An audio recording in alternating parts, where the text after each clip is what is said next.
માત કી। અહીંયા જે સનાતન ગૌનગરી માં જેટલી બધી ગૌ માતાઓ દેખાઈ રહી છે, અહીંયા જે બધા વૃદ્ધ બળદ છે, તો અહીંયા જે સનાતન ગૌનગરી માં હજારો ગૌ માતાનું એક આશ્રય સ્થાન તૈયાર થઈ રહ્યું છે। ત્યારે આ અમારી માતાજી સુરત થી આવી છે, આખું મહિલા મંડળ છે। અહીંયા જે આવ્યું છે એ સુરત થી મહિલા મંડળ આવ્યું છે, એ સુરત થી વ્રજવલ્લભ ગૌ સેવા સત્સંગ મહિલા મંડળ છે। આ બધી બહેનો અહીંયા 2 દિવસથી અહીંયા છે અને બધા બહેનો શિલ્પાબેન છે, અમારે બેન, અમારે ધર્મિષ્ઠાબેન છે, બેન વર્ષાબેન છે, શું નામ તમારું? રેખાબેન છે, તમારું નામ? હર્ષાબેન છે।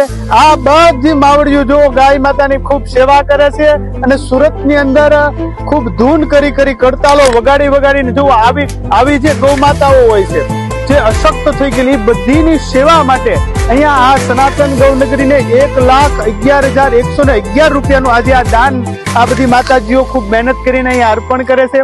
તો આપ સૌ જેટલા બધા લોકો જોડાયેલો છો સનાતન ગૌનગરીની સાથે, અથવા તો સુરતની જેટલી બધી બહેનો જેટલી છે જે વ્રજવલ્લભ ગૌ સેવા સત્સંગ મહિલા મંડળમાં જોડાયેલી બધી બહેનો વતી આ 7 બહેનો અહીંયા સનાતન ગૌનગરીને દાન આપે છે। તો અહીંયા જે આઈસીયુ વોર્ડ તૈયાર થઈ રહ્યો છે, જેની અંદર સર્જરી વિભાગ હશે, ઓપરેશન થિયેટર હશે, તો એની અંદર જે ગૌ માતાઓ જે રસ્તા ઉપર મૃત્યુ પામતી ગૌ માતાઓ છે, એક્સિડન્ટ થઈ જાય છે, જે દમ તોડીને મૃત્યુ પામે છે, એવી ગૌ માતાઓ માટે બહુ જ મોટો શેડની તૈયારી ચાલી રહી છે।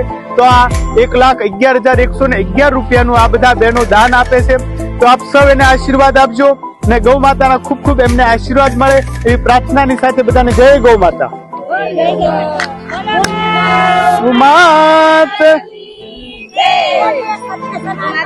ધર્મ કી